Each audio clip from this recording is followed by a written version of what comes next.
let's end the lesson by looking at the distribution of volcanoes. Volcanoes, like earthquakes, occur at plate boundaries. And I hope you remember what a plate boundary is. A plate boundary is a place where two plates meet. That is, where two plates converge or diverge.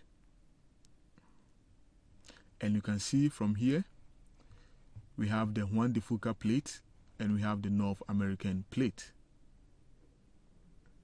So where they meet, you can see a lot of volcanoes here, represented with the red symbols.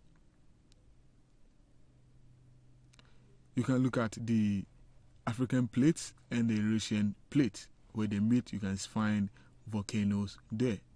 So most volcanoes in Europe are found at the southwestern part of Europe.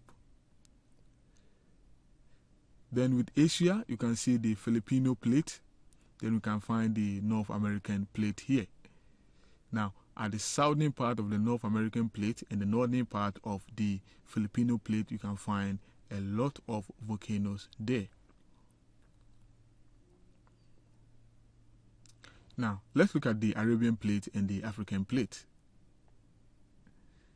You can see where they meet. You can find a lot of volcanoes around. So most volcanoes in Africa are found at the eastern part of Africa.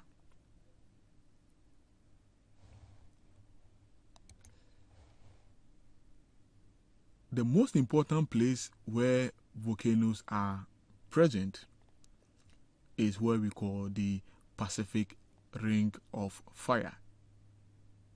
It is found within the Pacific Ocean on the Pacific Plate. There are a lot of volcanoes around this place.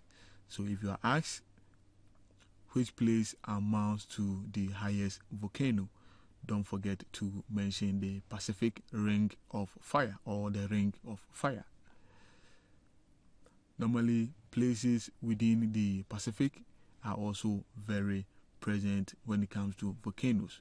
We can talk about the Santiago in Chile, the Paracutin in Mexico, have the Mount St. Helens. At Washington, you can have the Sendai, Japan, the Mount Fuji in Japan, and the Mount Pinatubo in the Philippines. These mountains are all in the Pacific Ring of Fire. So that will be all for today. But before we go, let's look at the summary of the lesson.